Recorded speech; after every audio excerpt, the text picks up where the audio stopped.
When did your instincts scream, "You need to get out of here"? And what did you later realize you avoided? On Halloween, my partner, friends, and family went clubbing. It was around midnight, and we were already thinking about heading home. Before leaving, we walked up and down the club street a bit. It was packed. Tons of people in costumes, the street buzzing, shops, tattoo parlors, clubs, bars, restaurants, everything open. My partner asked, should we walk the other way or just head out? I looked at the street and suddenly thought, this would be the perfect place for someone to start shooting. Huge crowd, nowhere to run. The thought came out of nowhere and gave me chills. I refused to keep walking and insisted we leave immediately. The others didn't really want to, but I said I had a really bad feeling. 5 minutes later, we caught an Uber and left. As we drove away, several police cars sped past us with lights and sirens heading straight toward that club street. We went home, ate pizza, and went to bed around 4 a.m. The next morning, our phones were flooded with missed calls and messages. We had left just minutes before a shooting started, right in front of the club we'd been posting stories from. We left around 1:40 a.m. The shooting started at 1:47. Several people were injured, 3 critically. The shooter and 1 other person died. We missed it by minutes. Just insane. My dad ignored his instincts once and almost died. He was in high school and worked at my grandfather's store. It was the opening day of dove hunting season, and he had the day off to go hunting. But when he woke up that morning, he had a strong feeling that something terrible would happen that day. He called everyone who was supposed to work at the store and asked, "Do you feel like something's off? Want me to cover your shift?" For some reason, he thought something bad would happen to someone else. Everyone told him he was overreacting and should just enjoy his day off. So he packed up the truck with his dog and went hunting. On the way, the dog broke out of its crate in the back. He had a double cab truck, and the dog jumped into his lap while he was driving 120 kilometers per hour, 75 miles per hour. He lost control, flew off the road, and crashed into a tree. His skull fractured in several places. His nose was crushed into his sinus cavity. His left eye popped out of its socket and was hanging by the optic nerve. Multiple broken ribs. Somehow, probably due to shock, he managed to crawl out of the wreck and make it to a nearby house. It was incredibly lucky there even was a house in that remote area. The elderly woman who opened the door almost fainted. She tried to bring him inside, but there was a white carpet. He was convinced he was dying and didn't want to ruin it with blood, so he refused and passed out on the porch. He woke up in a hospital. A surgeon pulled back the sheet from his face and said, "I can't do anything here," and left. My dad thought, that's it, I'm done. But the surgeon meant he wasn't a plastic surgeon. This required serious facial reconstruction. He was transferred to another hospital where they essentially rebuilt his face. Today he's okay, just scars and minor after effects. When I was little, some of my friends refused to come over because of the scary uncle. But I've always known him this way. To me, he looks normal. Ironically, I look exactly like a photo of him taken at 17, just weeks before the accident. One of my friends had a mentally unstable roommate. She was constantly picking fights. One day we were hanging out when the roommate came home. She didn't yell like usual. She just walked past, stopped at the doorway, stared at us for a long time, and left. I felt this intense sense of danger. I told my friend, let's go somewhere and let her cool off. She said she was tired and just wanted to sleep. At the door, I told her, at least lock your door. She did, and I left. Late that night, I got a message. The roommates are fighting. I called the police. Then she stopped responding. The next day, I learned she tried to break up the fight and was stabbed to death. I'll never forgive myself for not insisting harder, for not dragging her out of that apartment when I felt something was wrong. She didn't deserve to die like that. In chemistry class, I suddenly felt like I needed to switch seats. I did. A few minutes later, the place I had been sitting burst into flames. A gas leak had built up and ignited when it reached a burner. No one was sitting there anymore, so no one got hurt. After that, our teacher never let us work with open flames again. My mom had uncontrollable high blood pressure my whole childhood, up to 270 over 120. One night I randomly woke up. I thought I heard a dull thud but wasn't sure. I tried to go back to sleep, but something wouldn't let me. I walked down the hallway and found her on the bathroom floor in the dark. She was conscious. I asked why she didn't turn on the light. She said she didn't want to wake me. She got back to bed. I asked if I should call an ambulance. That last year I called them often. She said yes. She had a massive heart attack and died in my arms about 30 minutes later while we waited for the ambulance. If I had gone back to sleep, I would have found her cold on the tile floor in the morning. Instead, she got to say everything she wanted to say. I'll never forget her last words. Instincts know when death is knocking. Years ago in New Orleans, I met a cute TV director who invited me over after a great evening. Everything felt fine. In any other situation, I would have said yes. But something inside said, not tonight. I went back to my hotel. I woke up an hour later with severe food poisoning. So did two of my friends. We spent the night violently sick.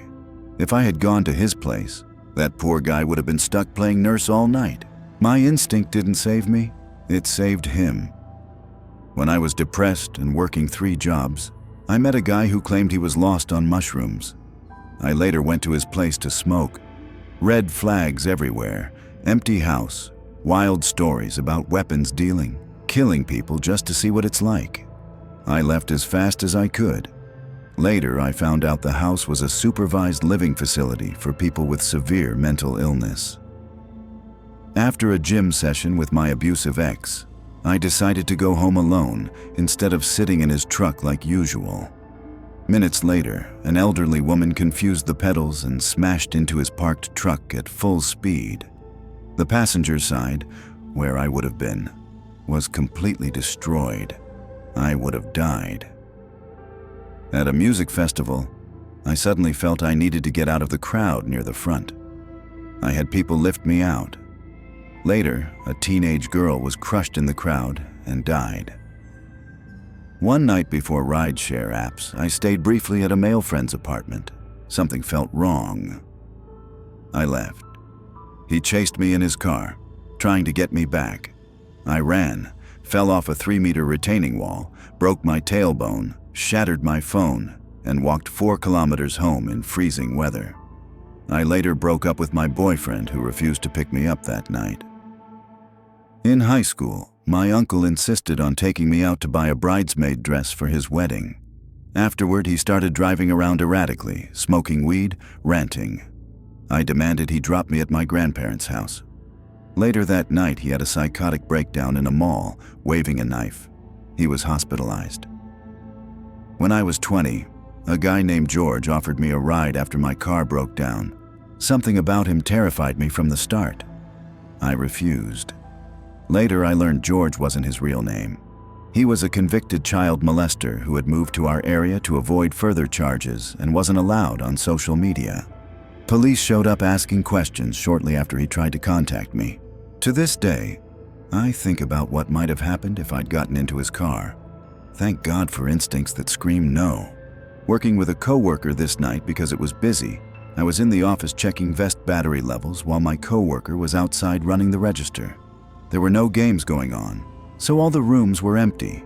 I heard what sounded like someone running up the ramp towards the vesting room, where the office is also located, and I looked at the door to the arena, fully expecting it to burst open and someone to run through. The footsteps stop, and it goes silent. Then there's a loud bang.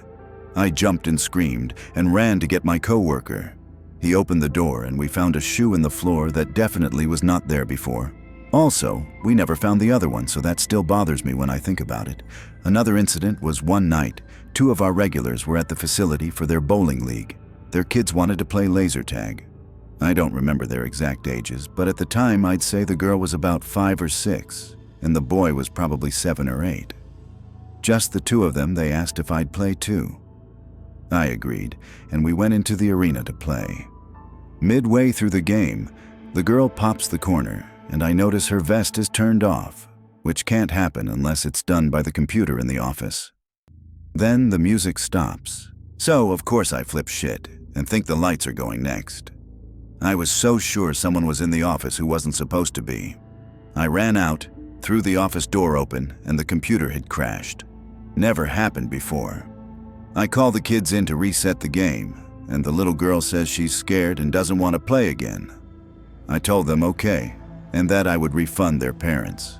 I was helping her get the laser tag vest off when she said, "Hey, I have a question."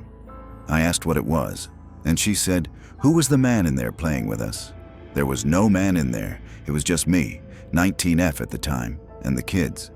I told her there wasn't anyone else in there, and she said yes, there was, she could show me.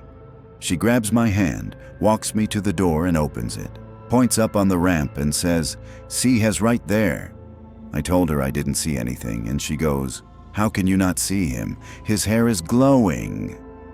Edit. Wow, my first award. Wasn't expecting that over some of my creepy experiences I've had at work. Thank you. I worked at a very old restaurant one time, and no lie, it had a mouse problem. It was in a very old building, in a very old neighborhood. We caught a few live mice on a few shifts. I'm surprised the health department never shut us down in 27 years. Anyway, one night I was bartending, and I look over and see this young busser frantically waving at me. It was the end of the shift, thankfully. I almost immediately knew what happened. He was cleaning a table, and somehow a mouse ran under his foot. And he crushed it. He's like 6'4". Our 22-year-old busser killed a suicidal mouse. The worst part was this girl server watched the whole thing. She watched him kill it, watched it wiggle around. We had to take her outside so she could cry while I scooped up Mickey and disposed of him. I'll never forget the look on Luke's face after he stepped on that mouse. I bought him a beer that night. I was working the night shift at an animal shelter. I went to take the trash out to the big dumpster out back, so it was super dark. And a car of guys drove by and yelled a bunch of inappropriate stuff at me and drove off. I flipped them off while they were yelling stuff at me. As I was closing up and putting up the cats for the night, I could see their car out the window parked right next to mine outside. The only two cars in the parking lot. I took a deep breath and got my pepper spray locked and loaded and closed up and went to my car. Their car was still there next to mine, but it was empty. I never found out who they were or where they went. The car was gone when I got there the next morning. Reading through this thread makes me feel like I need to get pepper spray when I get a job and start going outside more. This happened to me about 3 years ago when I was working in an advertising agency. I was working very late that night. It was probably close to 3 a.m. and as far as I could tell, probably the only one there at the time. If you were to walk into my department, you would see what is essentially a long and wide hallway with tall, wooden cupboard desks on the left and right. The left would have 4 desks where the directors/seniors would sit, while the right would have about 8 desks arranged to create a cubicle space for the juniors. This arrangement is repeated 4 times along the hallway, essentially creating 4 segments of space which belong to a different team/brand. This also naturally creates an aisle walkway right through the middle.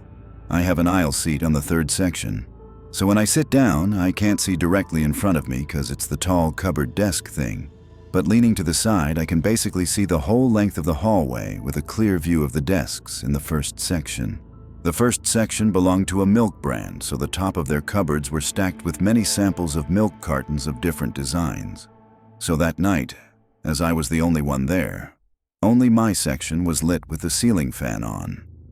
I was typing emails and was already feeling uneasy with how dark the whole office is and the fact that it's FKing 3 AMAKA the witching hour. And it didn't help that my brain was reminding me of all the office horror stories my colleagues have shared over the years, like how this building was built over a damn graveyard. And suddenly, I heard a clattering of items, and I immediately peeked my head out, only to see down the hallway that nearly all the milk cartons at the 1st section have fallen.